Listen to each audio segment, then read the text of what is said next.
Bienvenidos a nuestro curso virtual Introducción a los métodos de pronóstico. Esta es una introducción sobre la necesidad e importancia de los pronósticos, además de otros conceptos introductorios. Recomendamos que presione el botón de pausa en algunas partes del video, para que vaya analizando todo lo que vamos explicando, e incluso, puede tomar notas, si lo cree conveniente. Primero que todo nos preguntamos sobre la necesidad de pronosticar. Es decir, ¿cuáles son las razones por las que es necesario hacer pronósticos? Existen muchas posibles respuestas, sin embargo hay 4 aspectos principales a considerar. Uno es que estamos en un entorno altamente incierto. Esto nos obliga a emplear herramientas de pronósticos para poder planear y tomar decisiones a futuro. Otra razón para pronosticar es que la intuición no necesariamente da los mejores resultados.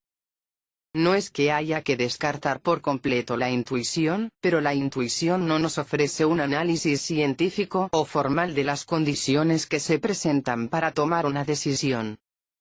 Los métodos de pronóstico no son infalibles, pero nos ofrecen herramientas analíticas para considerar la posible evolución futura de una variable, y esto es muy útil para considerar los riesgos y las implicaciones de determinado suceso o decisión. Otra razón para efectuar pronósticos es mejorar la planeación. Cualquier plan se basa en el posible comportamiento futuro de alguna o algunas variables. Así, un buen plan debe basarse en una proyección apropiada de esa variable. Y otra razón, es la competitividad y el cambio. El entorno empresarial es cada vez más competitivo y cambiante. Esto nos obliga a efectuar análisis más profundos de ese entorno y de la forma en que lo proyectamos a futuro, para poder ver sus consecuencias, y así, tomar mejores decisiones. Vamos a decir que tenemos distintos tipos de pronósticos. Por su plazo tenemos pronósticos de corto plazo y pronósticos de largo plazo. Generalmente los pronósticos de corto plazo tienen horizontes temporales de 1 año o menos, mientras que los de largo plazo exceden periodos de 1 año. Según el entorno a pronosticar, decimos que hay pronósticos micro y pronósticos macro. Los pronósticos micro se refieren a variables que se relacionan con individuos o grupos pequeños, como sería el caso de pronosticar las ventas de una empresa. Mientras que los pronósticos macro se refieren a variables que afectan a grandes grupos de personas o empresas, como sería pronosticar el Producto Interno Bruto de un país. Según el procedimiento empleado, hablamos de pronósticos cualitativos y de pronósticos cuantitativos.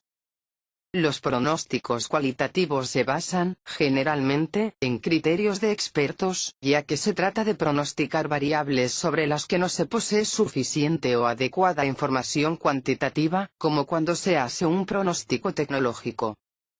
Los pronósticos cuantitativos se hacen cuando se posee suficiente y adecuada información numérica sobre la variable de interés.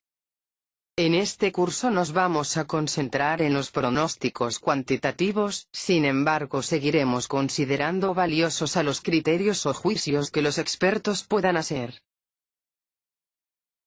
Ahora veamos cuáles son los pasos para la elaboración de pronósticos. Lo primero es la recopilación de datos. O sea, obtener los datos suficientes y adecuados para elaborar el pronóstico, pues la mayoría de los métodos de pronóstico requieren una buena cantidad de datos. Lo siguiente es la reducción o condensación de datos. A veces es necesario procesar los datos para expresarlos de forma tal que puedan ser aplicados con algún método de pronósticos. Por ejemplo, a veces es necesario expresar los datos como series de tiempo, bien sea en intervalos mensuales, trimestrales, o anuales. También a veces es necesario aplicar el logaritmo de los datos u otro tipo de transformación. Ahora pasamos a la construcción del modelo. Esto es desarrollar el modelo a través de la aplicación de métodos como promedios móviles, regresión lineal u otros, además de determinar los niveles de error. Finalmente tenemos la extrapolación del modelo. Esto es aplicar el modelo para producir el pronóstico mismo. Dentro del proceso de elegir una técnica de pronóstico adecuada, es necesario identificar los patrones que muestran los datos, especialmente cuando son series de tiempo, y entonces podemos observar ciertos comportamientos o patrones. Para lograr esto, se requieren suficientes datos históricos. Sin suficientes datos no se puede tener la confianza suficiente de que existe algún patrón definido, por ejemplo, un pico en la demanda de un producto en la misma época todos los años. En general, los métodos de pronóstico se apoyan en la suposición de que el pasado puede extenderse hacia el futuro. Esto es que los comportamientos o patrones pasados seguirán repitiéndose en el futuro. Tal como señalamos anteriormente, en este curso nos vamos a concentrar en las técnicas cuantitativas. Así, decimos que las técnicas cuantitativas pueden ser estadísticas o determinísticas. Las técnicas estadísticas se enfocan en patrones de los datos y en cambios en esos patrones y sus perturbaciones.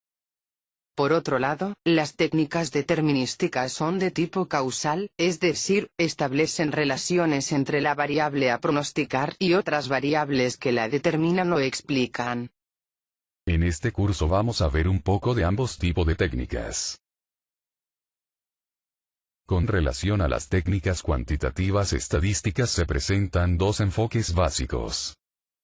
Por un lado están las técnicas según las cuales los datos se pueden descomponer en componentes de tendencia, componentes cíclicos, componentes estacionales y componentes aleatorios. Y por otro lado tenemos los modelos econométricos de series de tiempo y los llamados Bose-Jenkins. En este curso nos dedicaremos principalmente a los primeros, pero al final tocaremos un poco del tema relacionado con estos segundos. Ahora ampliaremos un poco el tema de las series de tiempo, específicamente lo relacionado con los componentes de series de tiempo.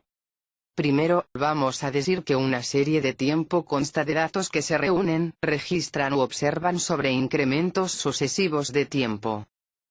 Es decir, son datos todos semanales, o mensuales, o son trimestrales, o con cualquier otra frecuencia. Se requiere un enfoque sistemático para analizar las series de tiempo, que es parte de lo que queremos hacer en este curso. Como parte de este análisis sistemático, se habla de una descomposición clásica de series de tiempo, es decir, determinar cuáles son los componentes tradicionales de una serie de tiempo. Por lo general hablamos de 4 componentes de las series de tiempo, las cuales vamos a describir a continuación. Primero está el componente de tendencia. Este es el componente de largo plazo que representa el crecimiento o disminución en la serie sobre un periodo amplio. Por ejemplo, si se observa que las ventas de un producto han venido creciendo a un ritmo de 10% anual durante los últimos 5 años, entonces decimos que hay una tendencia creciente en estas ventas. El segundo componente es el componente cíclico. Este es la fluctuación en forma de onda alrededor de la tendencia. Si el año pasado fue de crisis, entonces seguro las ventas crecieron poco, por debajo de la tendencia. Esa variación relacionada con el ciclo económico es el componente cíclico. El tercer componente es el estacional. El componente estacional es un patrón de cambio que se repite a sí mismo año tras año. Por ejemplo, puede ser que las ventas de este producto se incrementen en la temporada lluviosa y se reduzcan en la época seca. Ese comportamiento a lo largo del año que se repite año a año es la estacionalidad. Finalmente tenemos el componente aleatorio. Este componente mide la variabilidad de las series de tiempo después de retirar los otros componentes. Por ejemplo, si hubo un evento especial que incrementó las ventas en un determinado periodo, entonces veremos una variación que no responde a la tendencia, ni al ciclo, ni a la estacionalidad, por lo tanto es el componente aleatorio.